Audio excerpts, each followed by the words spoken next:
hoje a gente fala um pouquinho sobre os benefícios que o consumo da abóbora pode trazer para a nossa saúde. Além das fibras, ela possui vitamina A, vitamina C, vitaminas do complexo B e ainda vitamina E. Entre os minerais que a gente consegue encontrar na abóbora, nós temos o potássio, magnésio e cálcio. Justamente por causa da presença da vitamina A, a abóbora é muito benéfica para tratar e fazer a prevenção de problemas de vista. Por causa da vitamina C, que é um importante estimulante de colágeno, da produção de colágeno, ela também é muito amiga da pele e também ajuda bastante nos problemas de pele. Amiga do coração, justamente porque também possui níveis interessantes de potássio. E o potássio é muito importante principalmente para regular a pressão arterial. O potássio é muito ligado a um menor risco de ter um derrame ou AVC, que é o acidente vascular cerebral. Ainda por causa da vitamina A e da vitamina C, o consumo de abóbora também fortalece e muito o nosso sistema imunológico. Esse alimento é um combo de vitamina C e de ferro. Essa vitamina, que já é bastante conhecida pra gente, já é muito falada, muito alardeada, a gente fala muito de vitamina C, muito fácil ouvir falar de vitamina C em todo lugar, né? Tem até vitamina C efervescente. E o ferro também.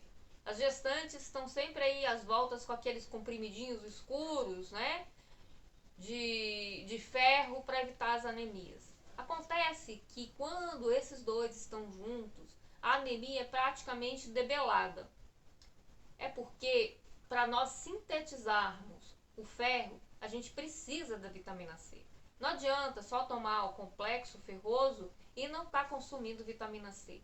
E daí a abóbora é uma importante aliada, porque ela possui em um só alimento os dois componentes. Os dois trabalham juntos. E isso é muito bom para resolver nossas questões de anemia. Por exemplo, a hemoglobina, que é o pigmento que dá a cor vermelha ao nosso sangue, que justamente está presente nos nossos glóbulos vermelhos, tem essa cor justamente por causa da presença do ferro. O ferro é importantíssimo para que o nosso organismo consiga sintetizar as moléculas de oxigênio. Não adianta nada respirar, ter bastante ar puro e não ter ferro suficiente na nossa corrente sanguínea. Se a gente não tem o pigmento hemoglobina, a gente não vai conseguir aproveitar o oxigênio disponível. É por isso que as pessoas que têm anemia geralmente estão pálidas. Justamente está faltando ferro. E justamente o ferro dá essa cor vermelha ao sangue. E daí é que está associado a palidez e a amarelidão com a anemia.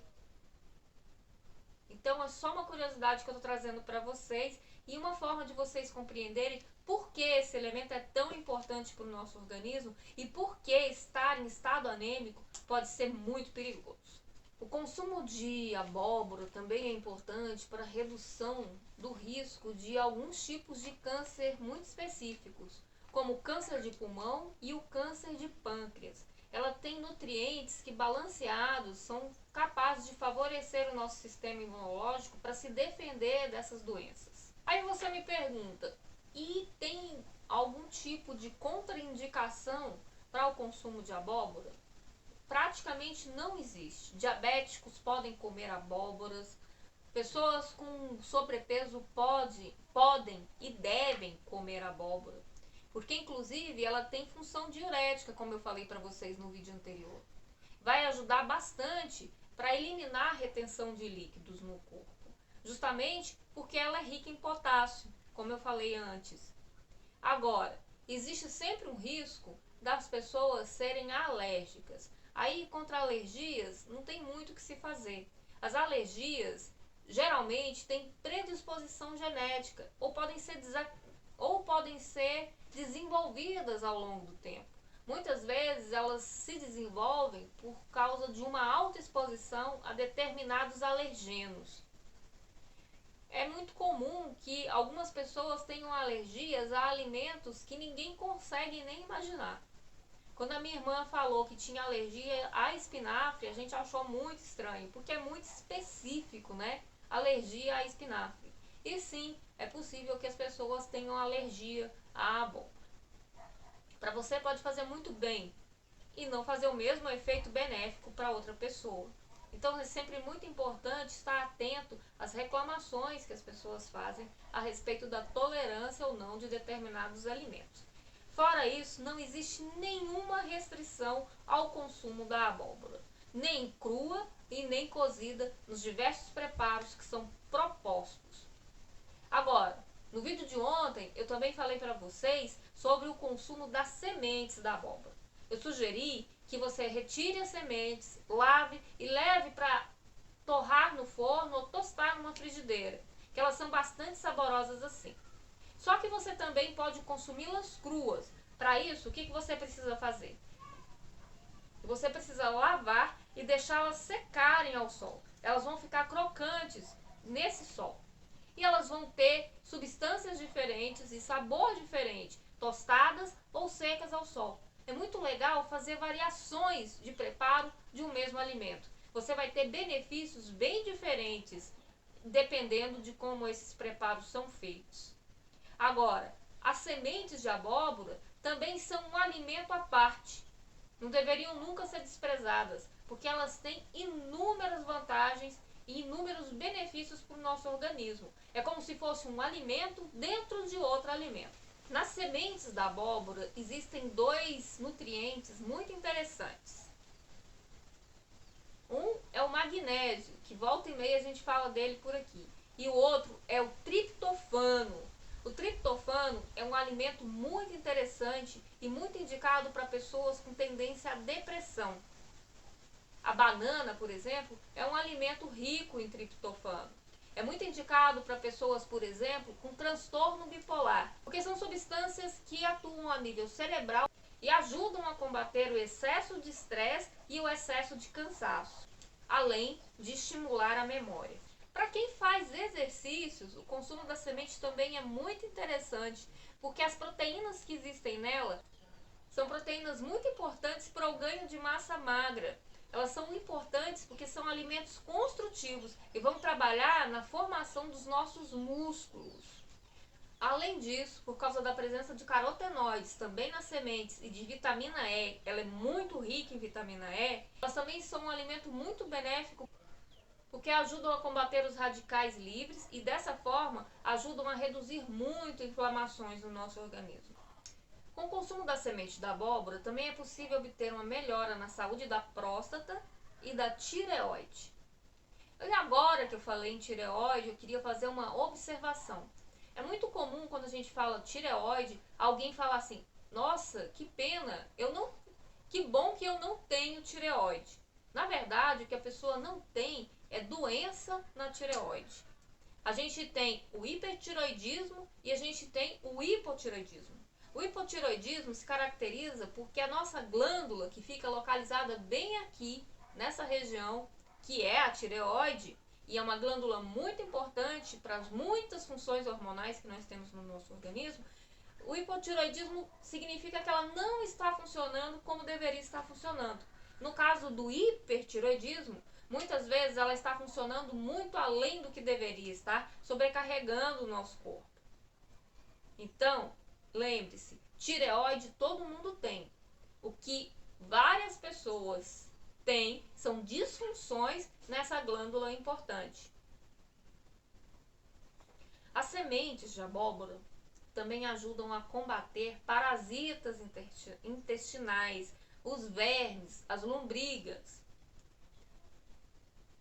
As pessoas na roça, eu me lembro bem, a minha avó fazia uma espécie de paçoca com a semente da abóbora e dava pra gente comer. E ela dizia que a gente tinha que comer tudo, viu? Que era justamente para não ter vermes intestinais. Ela dizia que era um importante lombrigueiro.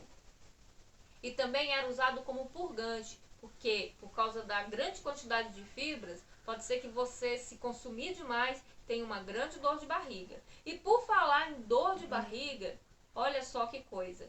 O uso das sementes de abóbora também são capazes de aliviar dores a dor de barriga. As sementes também são ricas e muito ricas em magnésio. E o magnésio é um mineral importante que atua justamente na contração muscular.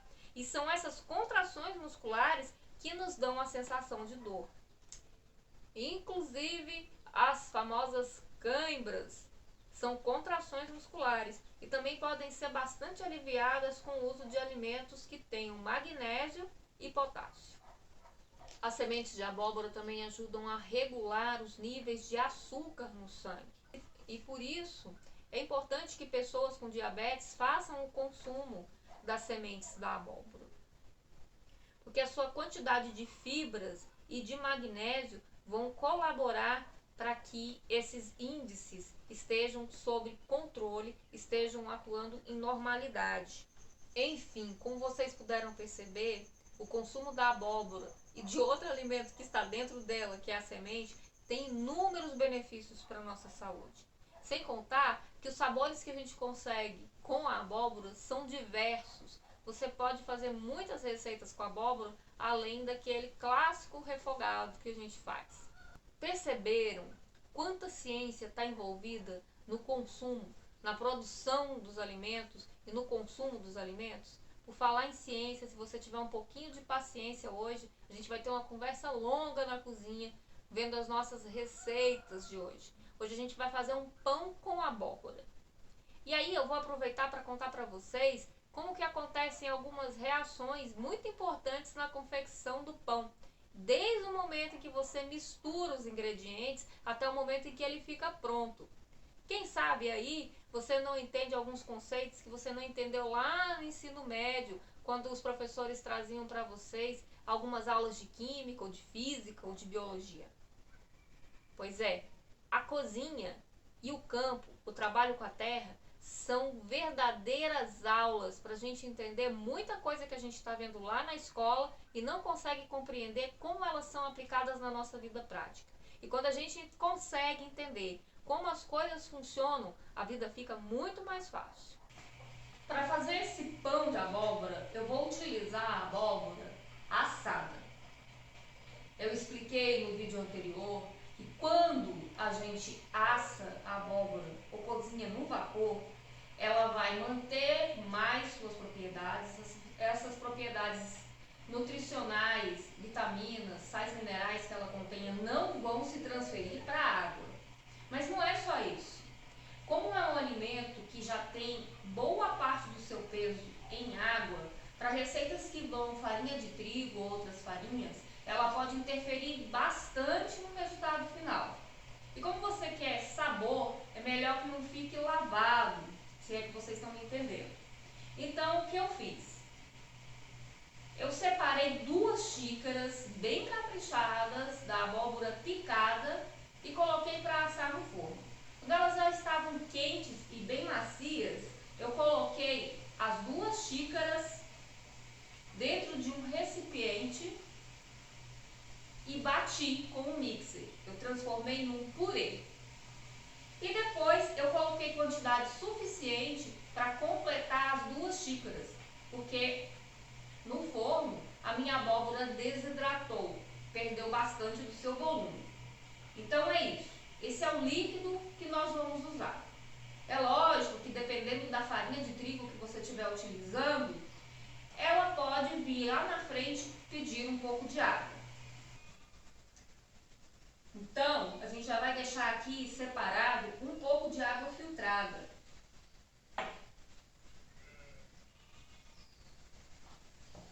A gente também vai utilizar para o pão farinha de trigo, fermento biológico e sal. E azeite.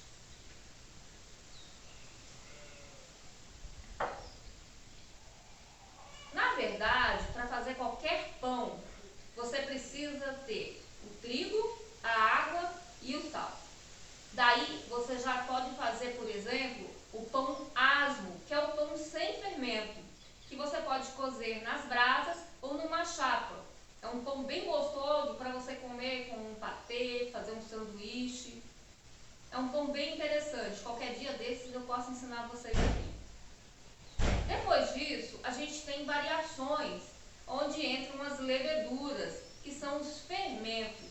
Esses fermentos, na verdade, são pequenos seres vivos que vão provocar reações químicas e biológicas dentro da minha massa. E o produto dessas reações vão fazer com que se gerem gases que vão ocasionar no crescimento da minha massa. E aí tem alguns pulos do gato para que isso aconteça da melhor forma. Eu vou utilizar na nossa receita o fermento biológico liofilizado ou fermento seco. Quer dizer que elas estão no estado de desidratação. Estão vivas, mas não estão ativas. Você também pode usar o fermento biológico fresco, que você encontra em alguns supermercados para vender e que já está ativo. E você também pode utilizar o levain, que é o fermento natural, de fermentação natural que você mesmo faz em casa. Mas hoje a gente vai usar esse aqui mesmo.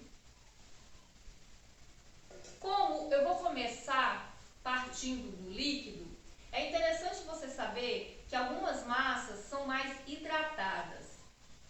Por exemplo, a focaccia é um pão de massa bem hidratada. É um pão que na hora que ele não exige muita sova e que não é muito duro na hora de sovar.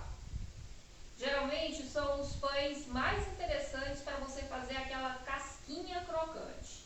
A gente vai fazer um pão de média hidratação, nem muito seco e nem muito úmido. Se você quiser fazer um pão um pouco mais úmido, você tem que lembrar que a proporção é de metade da água para a quantidade de trigo que você vai usar. Se você vai utilizar 1 kg de trigo, então você vai utilizar meio litro de líquidos.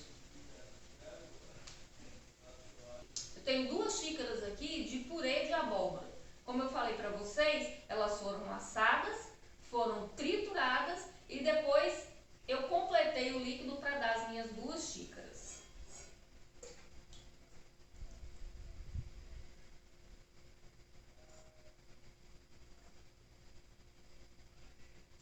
Essas 2 xícaras de abóbora triturada vão dar o equivalente a 400 gramas em peso. Quer dizer que o mínimo de trigo que eu vou trabalhar aqui são 500 gramas.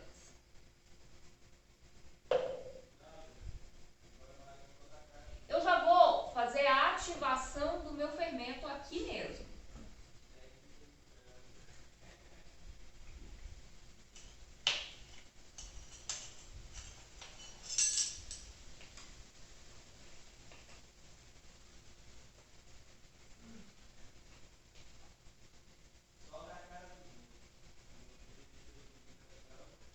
Utilizando aqui aproximadamente 10 gramas de fermento, que é mais ou menos aquela quantidade que vem no envelopinho de fermento biológico que a gente compra nos mercados.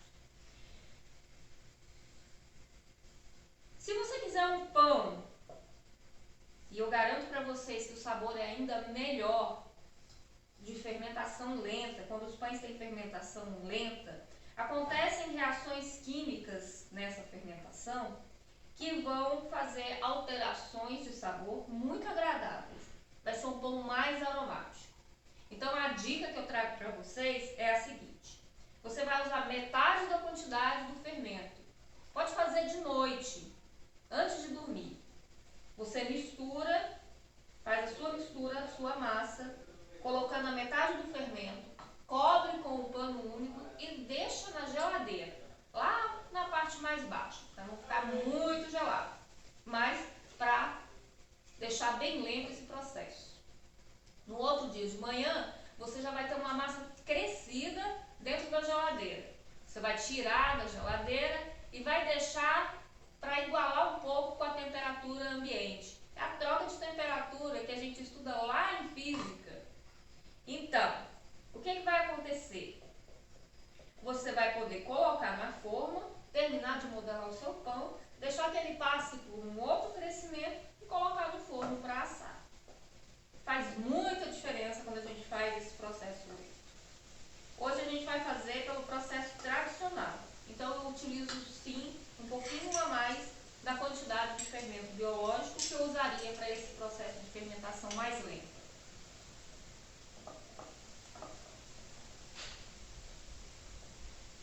O meu purê não está quente, tá?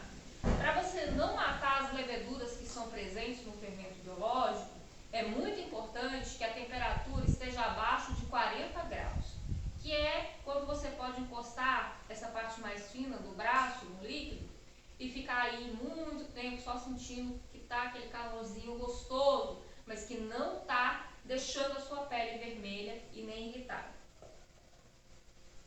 Agora sim, ele está aqui ativando e eu vou utilizar então a minha farinha de trigo.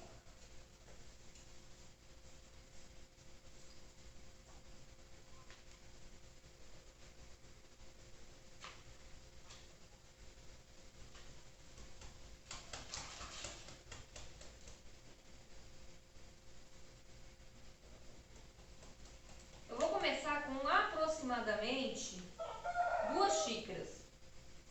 Porque eu tenho 2 xícaras de purê de abóbora aqui, lembra? E eu sei que não vai menos trigo do que a quantidade de líquido que eu estou usando. Só que eu estou usando um purê de abóbora, ou seja, a parte de água nesse líquido, que é o purê, água mesmo, não vai chegar a mais de 50%, não muito mais de 50%. Então eu vou fazer uma primeira mistura aqui.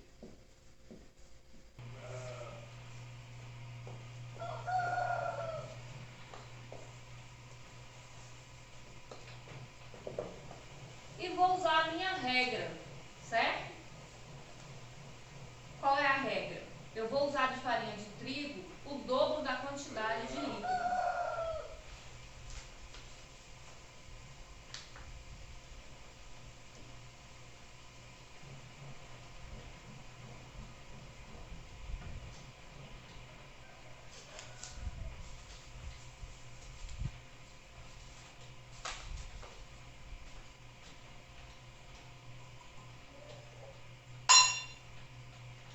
Nesse ponto aqui também, eu posso acrescentar uma pitadinha de sementes de cominho. O alecrim e o cominho têm uma característica de tirar das abóboras o melhor sabor. Então, eles sempre vão ressaltar o sabor.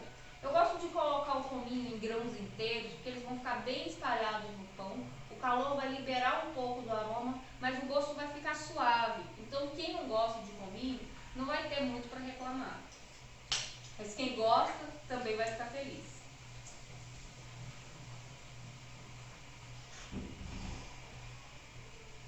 Nesse ponto também, antes de terminar a mistura da minha farinha de trigo, eu posso colocar uma quantidade generosa, uma pitada generosa de sal.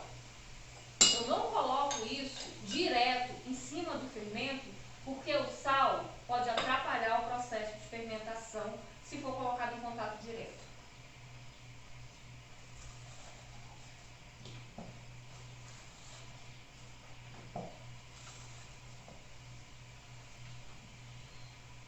O que eu estou fazendo agora é uma pré-sovada.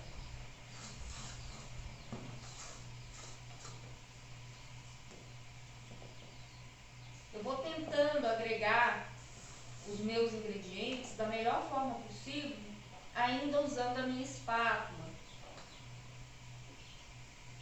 E quando a massa já não está tão pegajosa para trabalhar com as mãos, aí sim eu posso colocar a mão na massa, literalmente.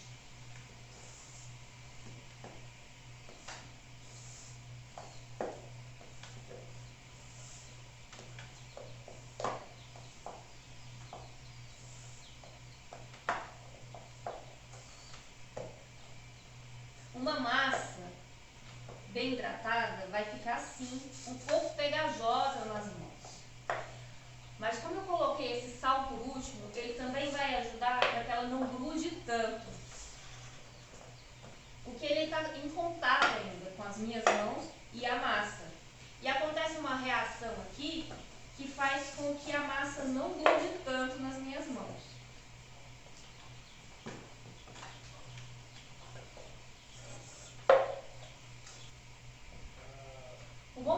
usar as mãos no processo da solda é que você vai sentindo a massa. Você vai sentindo se ela está ressecada, se ela está hidratada demais.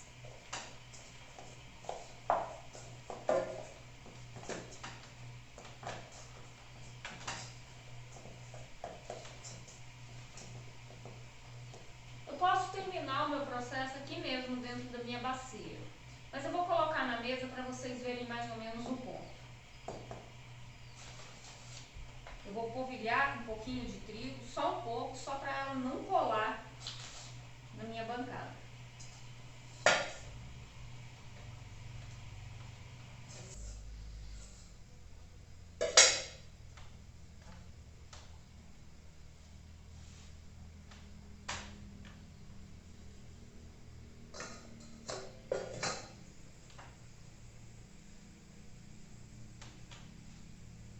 Eu vou dobrando a massa. O ideal é que eu não rasgue a massa. Quando eu rasgo a minha massa, eu estou rompendo as ligações de glúten. E eu preciso do glúten, porque é ele que vai formar a rede, que vai reter os gases e que vão ser responsáveis pelo crescimento do pão. Se eu quebrar essa rede, eu não vou ter essas fibras segurando essas bolhas de gás.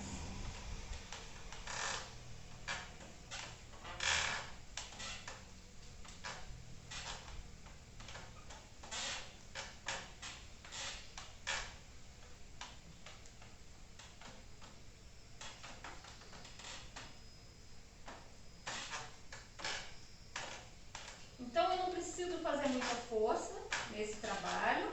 Eu faço com uma solda gentil, sempre juntando, dobrando e redobrando a minha massa.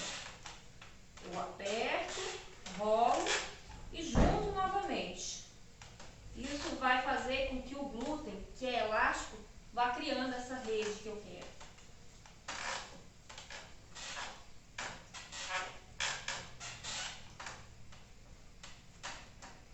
A minha massa começou a ficar um pouquinho pegajosa. Nesse ponto aqui, eu vou parar de mexer com ela, porque eu vou deixar que os processos químicos, físicos e biológicos deixem a minha massa mais uniforme. O que eu vou fazer? Eu vou colocar o azeite que eu não coloquei na massa, coisa de meia colher de sopa aqui no fundo da minha vasilha. Essa massa vai absorver esse azeite.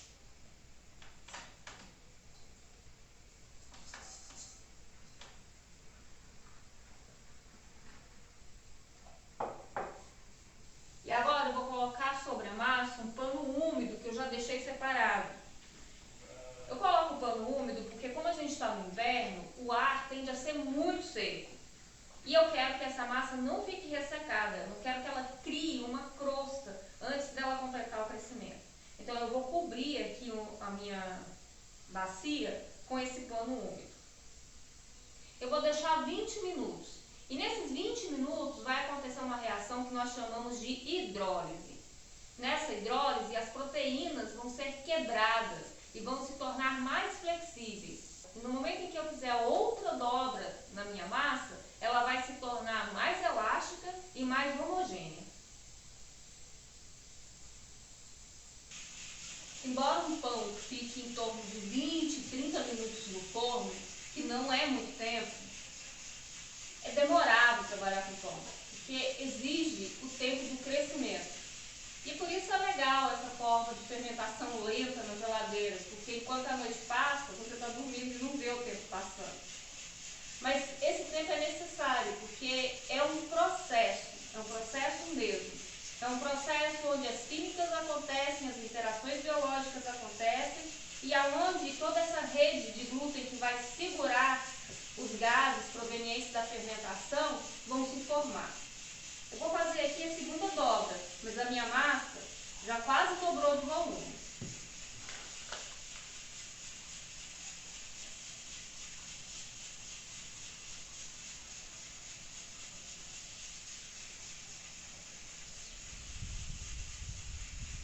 Ela quase absorveu todo o azeite.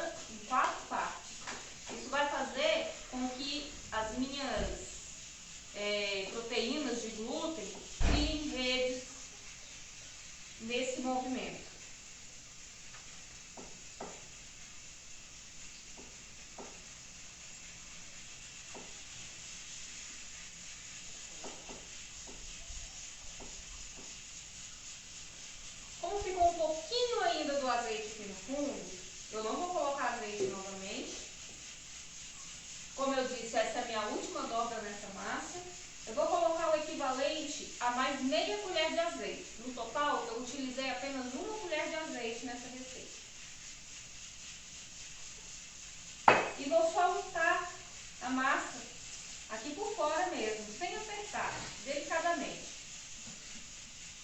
E vou cobrir novamente com o meu pano úmido.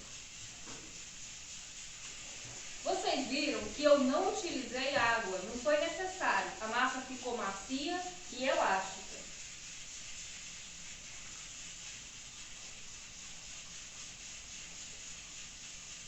E eu posso beber essa água tranquilamente porque eu estou usando água filtrada. É muito importante que a água que você vai utilizar no processo de fabricação dos seus pães seja uma água leve, ou seja, água doce, porque algumas regiões, como é aqui no assentamento, são de águas pesadas, águas salobas, e água bem limpa, sem resíduos, porque tudo interfere no resultado final. Enquanto a minha massa está aqui no repouso para crescer, eu fui ali buscar uma folha de bananeira. Já tirei a poeira, já está limpinha.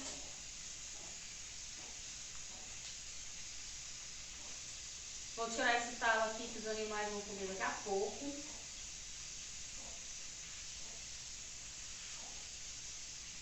Agora pra quê, né? É uma dica, se você quiser deixar de utilizar papel alumínio na cozinha ou papel manteiga para evitar que os alimentos grudem no fundo da forma, utiliza a folha de bananeira. Ela vai manter a umidade, vai impedir que esses alimentos grudem. E é biodegradável, né, gente? Não vai deixar resíduo na natureza.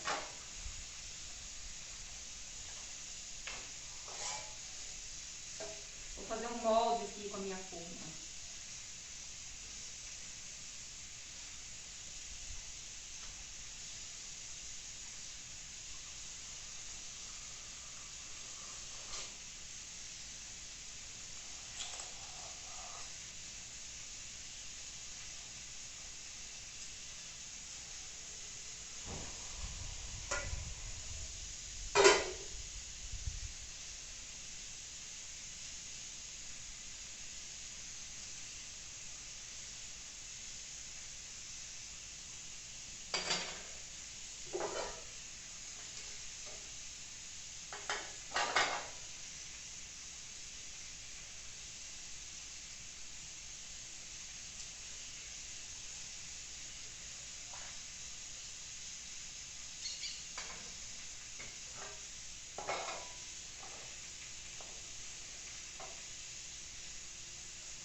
Olha só, aí tá a caminha do meu pão.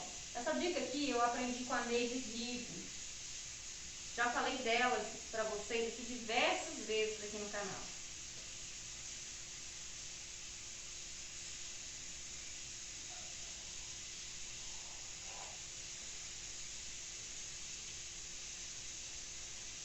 Se não quiser fazer esse processo, também não tem problema.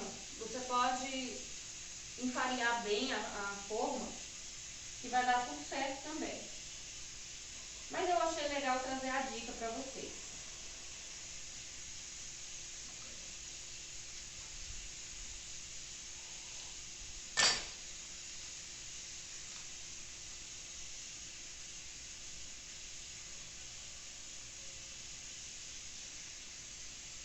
Pronto. Pode ser usado para fazer bolo, para biscoitos, para o que vocês imaginarem que vão precisar de uma folha de alumínio ou de papel manteiga.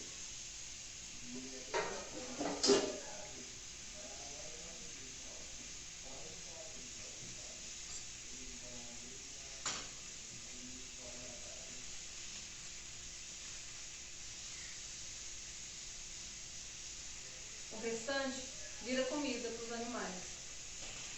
Olha só, depois da segunda dobra, a massa cresceu bem mais rápido, tá certo? Não chegou a dar 20 minutos depois que eu fiz a dobra. Isso acontece justamente porque a rede de glúten que a gente quer já começou a se formar e está se formando bem. Então, ela retém os vapores ali dentro, os gases que são formados pelo processo biológico, e aí a massa vai crescer, vai levedar melhor.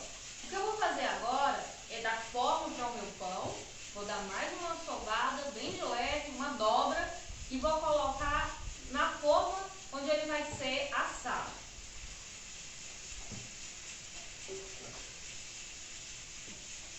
Olha só, tá uma massa leve, eu não preciso fazer muito.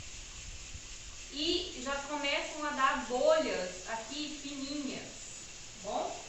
Então o que eu vou fazer é abaixar a minha massa, fazer uma última dobra, já para modelar esse pão, para ele ir direto para a minha forma.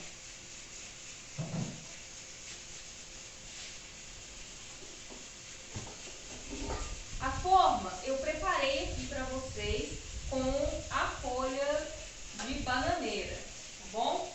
Então eu não vou precisar untar a minha forma, enfarinhar e tal. E eu quero manter uma certa umidade aqui dentro dessa forma. Também está explicado a altura da minha forma. Formas mais altas vão manter a umidade circulando em volta do alimento por mais tempo. Formas mais baixas é para quando você quer um alimento que precisa ficar bem sequinho. Só que no caso do nosso pão, todo mundo gosta de um pão com aquela casquinha crocante, não é verdade? Só que ele precisa alcançar o ápice do crescimento. Se com o choque do calor ele criar essa crosta antes de alcançar esse ápice de crescimento, ele vai ficar um pão pesado. Não vai ficar leve como a gente gostaria que ficasse. E quanto mais galerias de vapor, de calor, de gases lá dentro do pão, mais panelinhas de pressão a gente tem lá dentro. Melhor ele vai cozinhar por dentro. Então, se ele selar muito rápido por fora, o que acontece é que eu tenho um pão que provavelmente vai se queimar por fora e vai ficar pesado e meio cru por dentro.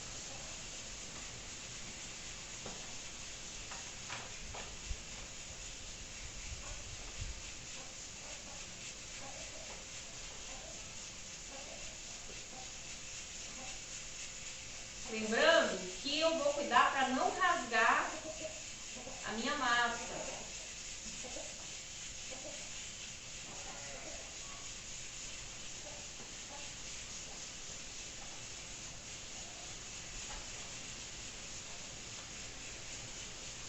E agora eu vou fazer um pouquinho diferente por causa da forma que eu quero dar para esse pão. Eu fiz o meu envelope e agora eu vou arredondar esse pão aqui por baixo. Eu quero um pão mais redondo.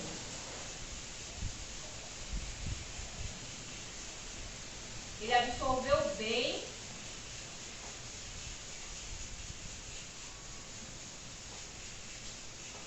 Não está pegajoso. Mas é um pão que a gente sente que a massa está úmida. Agora eu vou colocar ele aqui na minha forma. Para acontecer o último crescimento dessa massa.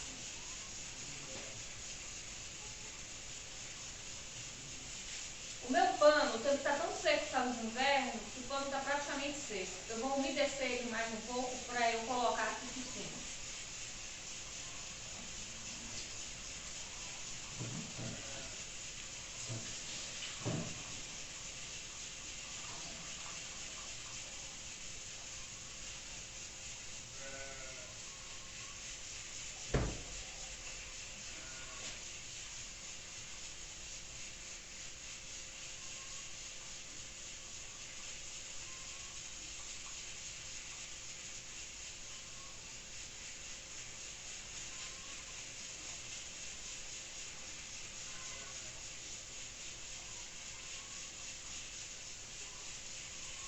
Pronto, ele está prontinho para o último crescimento antes de levar para o forno. Como esse crescimento, dependendo da temperatura do dia, pode levar entre 30 e 40 minutos, quando estiver faltando mais ou menos uns 20 minutos para eu levar meu pão para o forno, eu já deixo ele pré-aquecendo bem quente. Eu vou precisar da temperatura máxima nesse momento.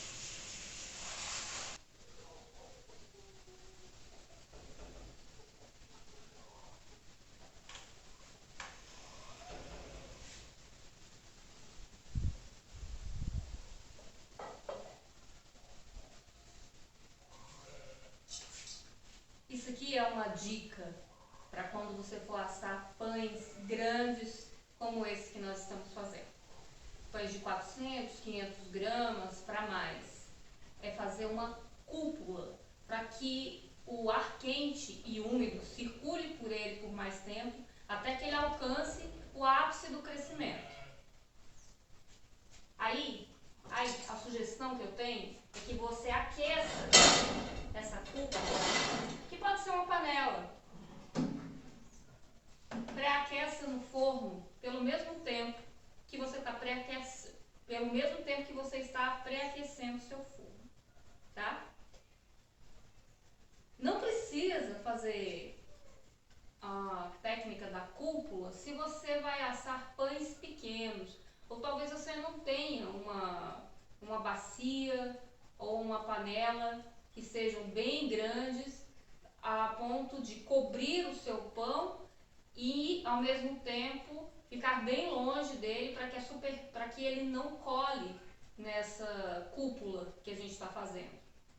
Se você não tiver esse recurso, então o que eu aconselho é que você faça pães menores, pães pequenos.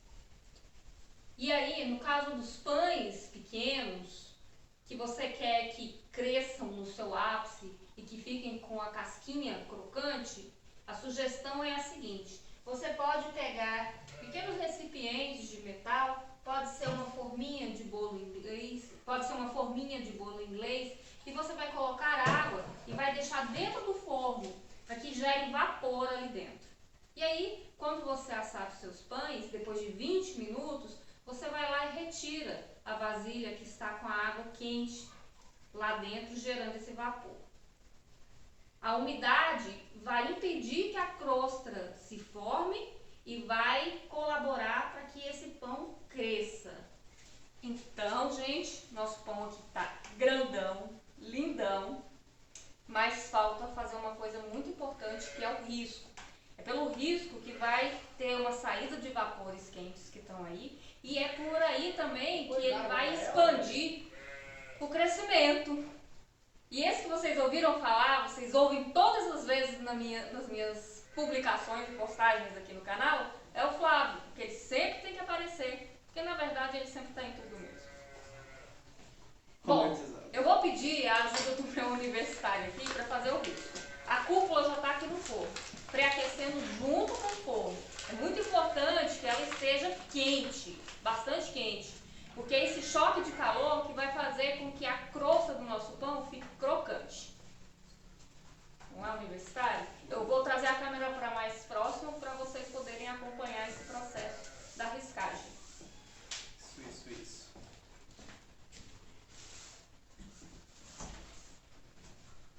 Caramba, tá bem fofinho esse, hein, mãe? Tá. Não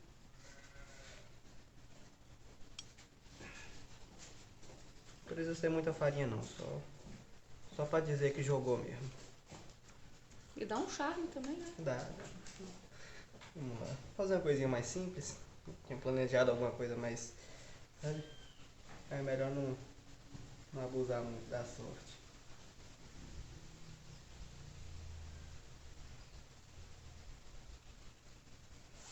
Evitar fazer muito peso, que é pra não... Afundar mais. Isso. É bom que a lâmina esteja bem amolada, né? Para justamente não afundar a massa. Porque ela já está no ápice do crescimento fora do forno. E porque os riscos ficam mais limpos, né? Isso. Também a gente usa, é muito usado, o pessoal que faz panificação profissional, usa bisturi, né, Davi? Uhum. Tem um equipamentozinho mais apropriado, Bisturi né? cirúrgico. A ferramentinha mais apropriada tem a lâmina mais fina, né? Uhum. Corta com mais facilidade.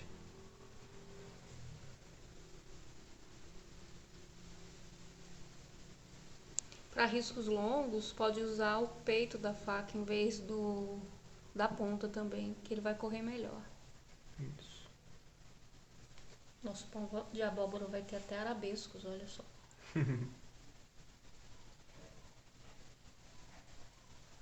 É assim que chama?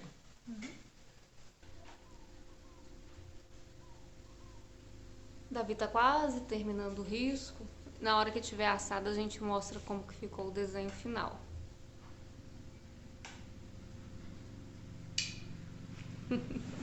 Enquanto ele conclui, eu vou fazer uma parte que eu acho que é uma das mais delicadas desse processo. É delicado porque pode causar acidentes, que é retirar a cúpula do forno e colocar sobre a minha forma.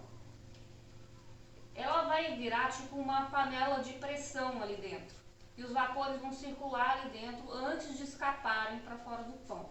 Essa umidade vai ser muito importante justamente para evitar a crosta antes do tempo, antes do ápice do crescimento. Eu sei que eu estou repetindo isso bastante, mas precisa repetir. Já falei também, se você não tiver como fazer essa redoma para essa pressão acontecer, faça pães menores e coloque um recipiente de metal dentro do forno com água quente para esses vapores ficarem lá e poderem agir pelo menos uns 20 primeiros minutos para o pão ter esse tempo de crescer. Aí tira o recipiente e o restante do calor faz o resto do trabalho. Ficou bonito. Gente, ficou lindão. Obrigada, universitário. Agora a parte delicada, né? Porque essa minha cúpula tá mega quente.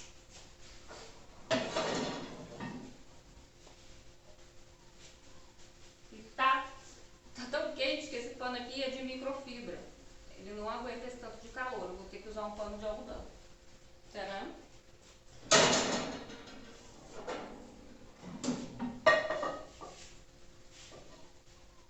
Aqui é uma panela velhinha, mas ela vai servir muito bem. Pronto. Encaixei. Meu forno tá super quente. Agora é a hora de eu colocar. É nessa hora aqui que você precisa ter bastante cuidado para não encostar isso aqui no seu forno e se queimar.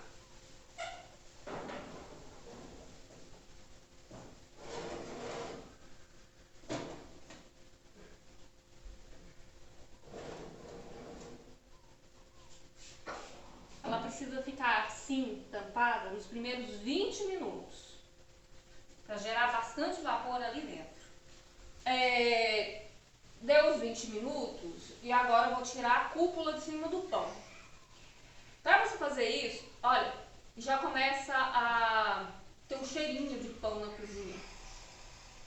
Só que para você fazer isso, na hora que você for levantar a cúpula, levanta com o vapor saindo pro lado contrário de você, tá? Porque o vapor quente queima.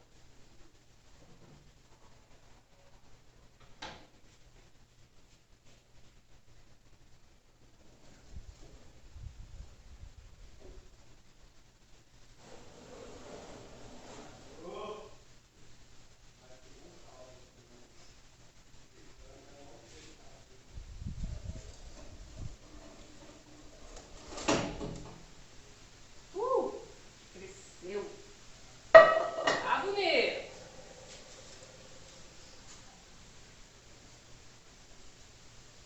Ele ainda vai ficar aqui no forno mais 20 minutos, porque é um pão grande. E eu vou falar uma coisa pra vocês. Como nesse pão a gente tem a abóbora, podia ser mandioca também, enfim, purê de qualquer legume que você colocar na receita do pão de água e sal, ele vai trazer uma dose de fibras. Essas fibras deixam a massa um pouco mais pesada e ela não cresce tanto. Se fosse um pão só de trigo, vocês podem ter certeza que ele ia abrir muito mais naquelas ranhuras que foram desenhadas. Mas isso não atrapalha em nada a qualidade do nosso pão. Deixa eu falar pra vocês. Eu deixei ele no forno mais uns 10 minutos depois que eu tirei a cúpula. A casa fica cheirando o pão. E o cheiro, o aroma do pão denuncia quando ele está pronto. Agora olha só. Ele ainda tá quente.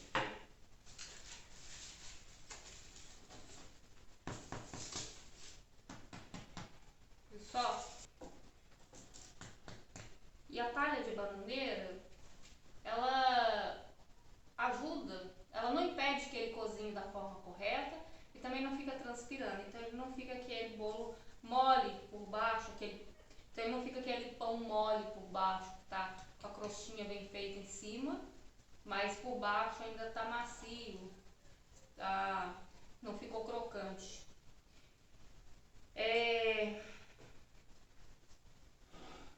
Como eu falei pra vocês, um pão só de trigo e água, usando todas essas dicas que eu trouxe pra vocês, ele vai crescer até bem mais do que esse aqui. Essas ranhuras vão se abrir muito mais. Tudo que você coloca no pão muda a estrutura dele. Se você quiser um pão mais macio, você deve colocar mais gordura. Se você quiser um pão mais macio, você deve colocar ovos, você deve colocar manteiga, gorduras, leite. Isso vai tornar o seu pão bem macio e bem fofinho. Se você quer um pão de casquinha crocante, então quanto menos açúcares e gorduras você colocar, mais crocante ele vai ficar com essa casquinha. Esse aqui tem a abóbora, e a abóbora é muito rica em açúcares. Daí ele não fica tão crocante como ficaria sem ela. Mas fica muito bom, né?